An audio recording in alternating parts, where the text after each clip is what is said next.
Hello and welcome to another inspiring episode of Diaspora Network, where we celebrate Nigerians making remarkable strides around the world. I'm Teniola Oyetayo. Today, we shine a spotlight on education, technology, and social impact, highlighting how Nigerians in the diaspora are building bridges of opportunity. Our guest this week is Dr. Faith Michael Uzoka, a professor of computing at Mount Royal University in Canada. He speaks to us about building intelligent medical tools and advocating for stronger academic partnerships between governments and global agencies, championing research that drives real development. But first, let's take a quick look at the news making headlines.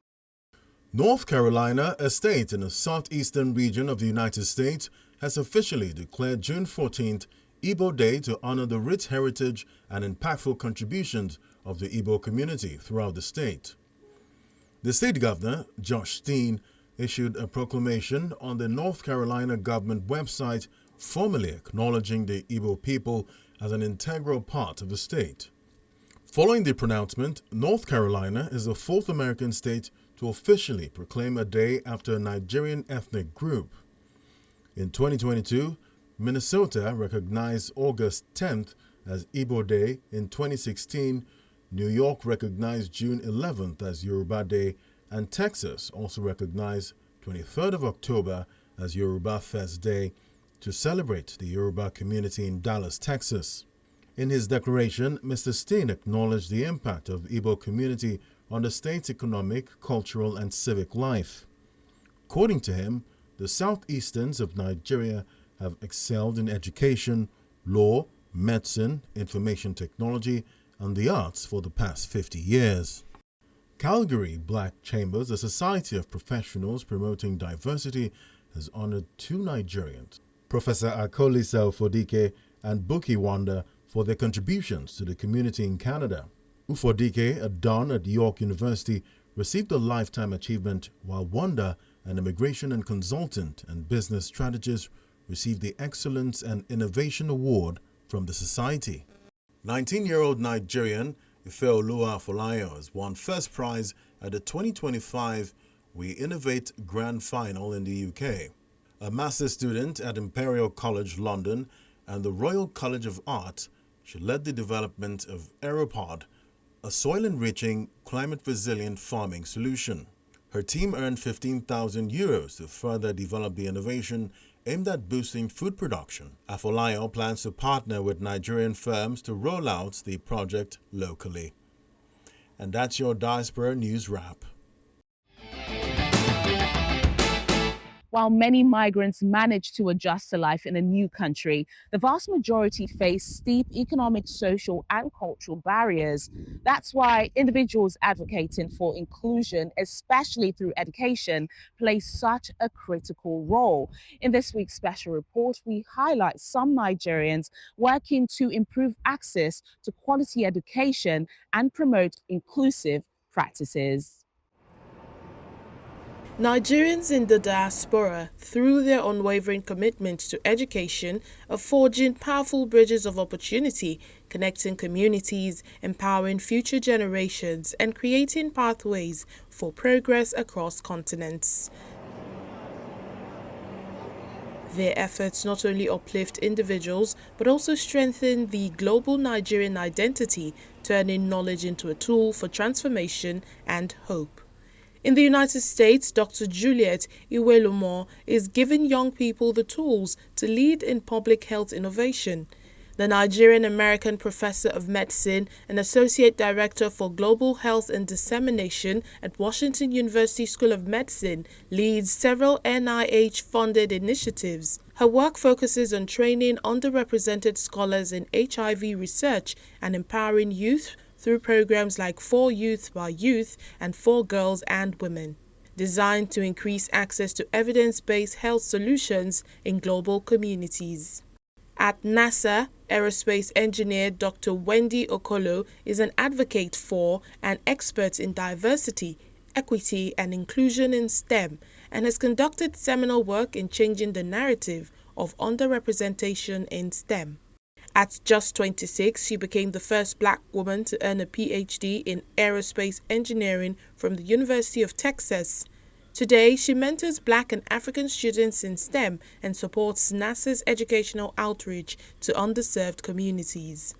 Also reshaping the future of STEM is British-Nigerian computer scientist and mathematics prodigy Dr. Anne-Marie Imafidon. She's the founder of STEMETS, an award-winning social enterprise that has inspired over 60,000 girls, especially from ethnic minorities, to pursue careers in science, technology, engineering, and maths.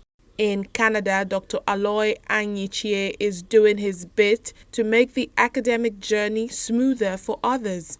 The Nigerian-Canadian professor founds the Loy Excellencia Initiative, which offers mentorship and professional support to Black students navigating the challenges of studying abroad in Canada. And in Belgium, award-winning writer Chika Unigwe is helping others through literature and creative writing. She mentors young writers through the Awele Creative Trust in Nigeria and serves on the board of Writivism, a Pan-African literary initiative. These individuals, along with countless other Nigerians in the diaspora, are creating diverse pathways to opportunity, each contributing in unique ways to uplift communities, drive progress, and inspire change. As always, we've been tracking the activities of the Nigerians in Diaspora Commission as they continue to engage citizens abroad through various programs. Let's take a look at the latest. Chairman of the Nigerians in Diaspora Commission, Mrs. Abike Dabri-Arewa, paid a courtesy visit to Princess Okpayemi Bright, the youngest serving mayor in the United Kingdom, at a residence in the London borough of Barking and Dagenham. During the visit, Mrs. Dabri-Arewa commended Mayor Bright for her outstanding leadership, steadfast dedication to community development, and for being a beacon of hope and inspiration to young Nigerians in the diaspora. According to the NITCOM boss, Princess Bright's ascent to a key leadership role at such a young age exemplifies the excellence, service, and integrity that Nigerians abroad continue to demonstrate. She reiterated MIDCOM's unwavering support for young Nigerians in diaspora and emphasized the Commission's readiness to partner on initiatives that promote inclusion, innovation, and development. Back in Nigeria, the NIDCOM boss met the Minister of Education, Mr. Olatunji Alausa, for a strategic meeting on strengthening diaspora engagement. At that meeting, the minister stated that the BRIDGE initiative, short for Bridging Research, Bridging Innovation, Development and Global Engagement, is a key step in harnessing the skills of Nigerian professionals in diaspora to drive growth in the country's education and health sectors. For Mrs. Dabri-Arewa, the BRIDGE platform is a timely and necessary innovation for deepening diaspora engagement. Now let's turn our focus to today's guest. Dr. Faith Michael Uzoka is a professor of computing at Mount Royal University in Calgary, a tech entrepreneur, and a passionate advocate for equity and accessibility. Yeah, my name is Michael Uzoka. I'm a professor of computing. At Mount Royal University. Dr. Faith Michael Uzoka has built a remarkable career rooted in humble beginnings and a firm belief in education. I came from a village in Imo State, Oguta. You must have heard of the Oguta Lake. And schooled at the Lagos Premier Day School. I was so excited this year when I visited my primary school, and it was an amazing experience for me after 50 years of leaving the school. And obviously, I went through a number of educational institutions in Nigeria. I attended the Abanikoko College of Education in Owerri, University of Port Harcourt, University of Benin, Federal University of Technology, Akure, University of Lagos. And I've also done some professional courses at McMaster University in Canada and the MIT in the United States. So I wear many disciplinary hats. He once dreamed of becoming a doctor, but fate had other plans. I wanted to be a medical doctor. And but I don't think God wanted me to be a medical doctor. And the reason was that the first time I took the exam, I passed. But for my WAEC, I was actually sleeping when the biology exam was taken. And but I now realized that I came back to that area of helping to solve healthcare problems, and now see myself working with and mentoring physicians, some of whom are full professors in medicine. And it was just resigning yourself to the path of faith while working hard with focus. That detour led to a first-class degree in mathematics, a leap into computing, and then a pivot into healthcare technology.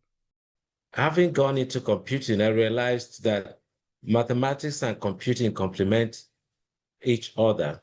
But beyond that, you're looking at how to apply this in the real environment. And so I chose the business environment.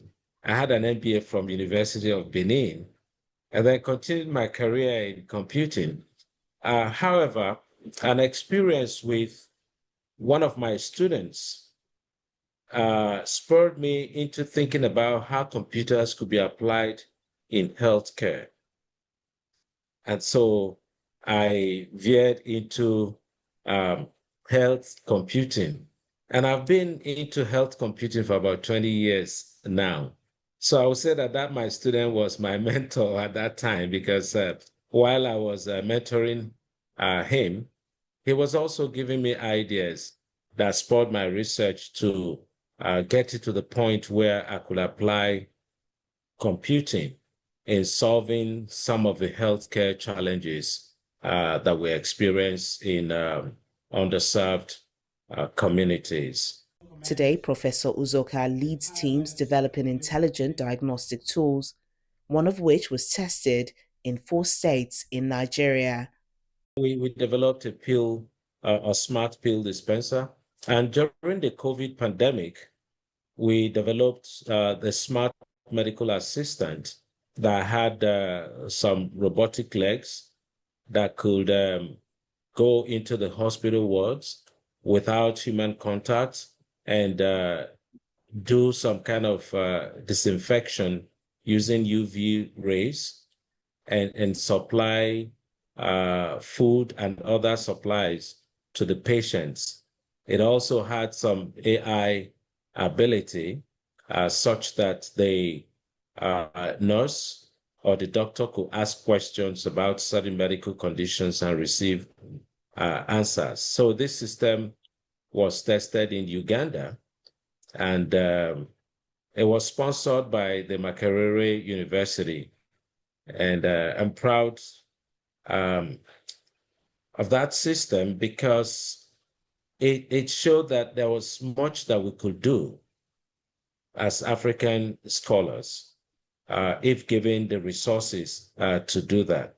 As at the time we developed the system, there was a World Health Organization sponsored system that was developed somewhere in Europe, and ours compared favorably in terms of costs and in terms of the capabilities of the system, and also in terms of the efficiency of the system in delivering both medical supplies and food, but also assisting in diagnosis. It was a system that could help the medical doctor to be on call while at home. In other words, the doctor could be on call and there'll be interactions between the doctor and the nurse who is in the ward while without requiring the doctor to move an inch. So we're proud of that system. We had started from a rudimentary level of developing a smart pill dispenser.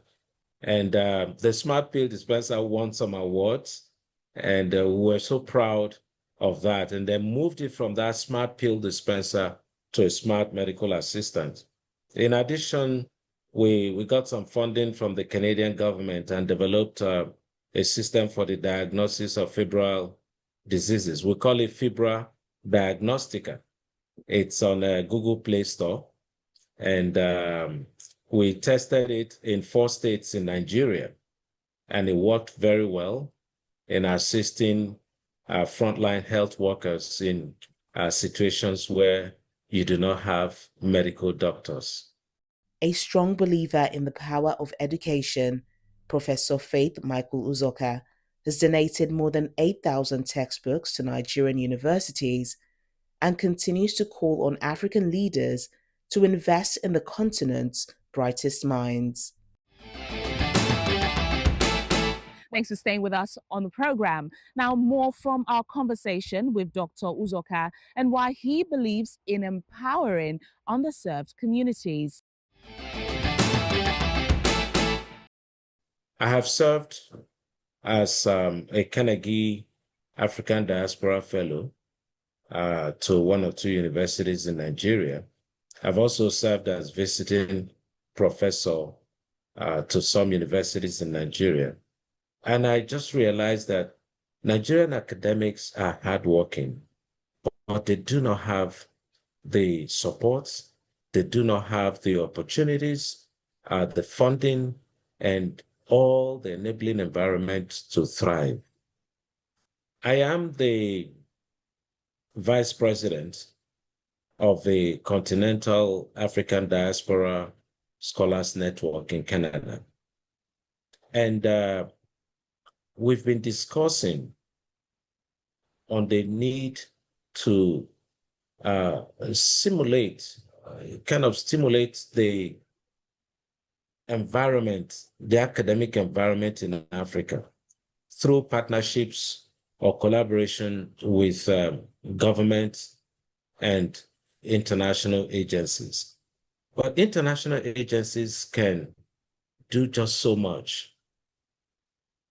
The government of the country should show keen interest in supporting academics to achieve greatness and the level of productivity that will make our research to spur development in the country.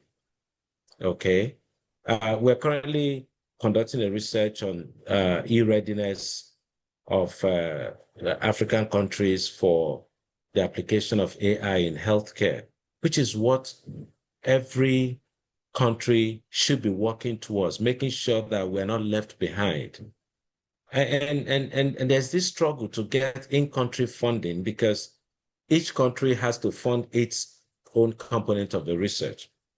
When I traveled to Canada as an academic, I realized that there was that initial struggle because we do not have the facilities here. So while my white folks were drinking coffee, I was working so hard, even during my lunch breaks, to ensure that I caught up with the realities of the time. But there's something that we know. Black don't crack. And so we're very strong, we're very resilient. And it will require that period of adjustment and hard work for you to fit into the system, and not only fit into the system, but excel in the system. I was one of the first full professors of African descent in Calgary, and it required a whole lot of hard work, going the extra mile, having to stay in the office beyond office hours, work hard, collaborate. And my collaboration was mostly with Africans. And that shows that we have a very strong potential pool of scholars, a pool of scholars that will make a difference in the world if given the opportunity, if given the enabling environment to be able to do so. But his impact extends far beyond lecture halls. I've spent a lot of social, political, and academic capital to work on making sure that Blacks are recognized in Canada, in Alberta. I currently sit on the Alberta Black Advisory Council, advising our government on how to uplift the lives of Blacks in Alberta. I'm also the president of the African Coalition Society of Canada. And what we do is to push for policies that will advance the lives of Blacks in Canada. And as a member and vice president of the Continental African Diaspora Scholars Network, we've pushed for policies, significant policies. We've also moved to make presentations, even at the House of Commons, against the high level of visa denials of Black applicants, or applicants especially from Africa and in particular Nigeria. We've also had programs to uplift the lives of Blacks. As a member of the Alberta Power and Natural Gas Consumer Panel, I advocated strongly for equity in, we call it energy equity, to make sure that a number of our people who may be disadvantaged financially are able to access electricity and natural gas. So a whole lot of things that we've invested in terms of time and effort to make sure that we uplift the lives of Blacks. This year, he was named one of the Black people making history by the Calgary Region Immigrant Employment Council. His many accolades also include the Queen Elizabeth II Platinum Jubilee Medal and Alberta's Newcomer Recognition Award. I share this award with my students, colleagues, and family, whose support continues to inspire me. And as we work to build a more inclusive, empowering spaces for learning and leadership, I'm hopeful about what the next generation of Black scholars, entrepreneurs, and change makers will accomplish. Thank you so much for celebrating this journey with me. From hawking goods as a schoolboy in Nigeria to becoming a passionate advocate for diversity and mentorship, Professor Uzoka urges others to take risks and be open to new opportunities. My journey has been a very fulfilling journey, and I've had significant opportunities to contribute to a number of things, both in the tech space and in the healthcare space and education also. And want to say that the drive is the drive that comes from the roots. It comes from the humble background. And I told somebody that when I visited Lagos Premier Day School, I realized that there was a strong foundation, because after the war, and we were to go to school in Lagos, we used to walk for 5-6 kilometers to school. After we've gone to hawk, to trade, to help raise some money to help our parents. And still at that, we were able to excel. And that mindset continued over the years. And as Nigerians, we should be willing to take risks. One of the things that has defined me has been the element of risk-taking. In other words, believe that nothing is impossible. That once you set your mind to it, you will accomplish it. And do not give the negative mindset a room to operate in your life. Just believe that you can do it. You can get it done. Do not shrink yourself to fit into the system. Know that you're big enough. And you go to certain places and you realize that there is no chair for you at the table.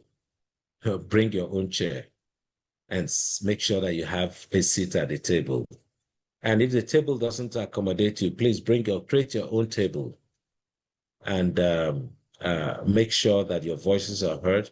Make sure that nobody diminishes your worth.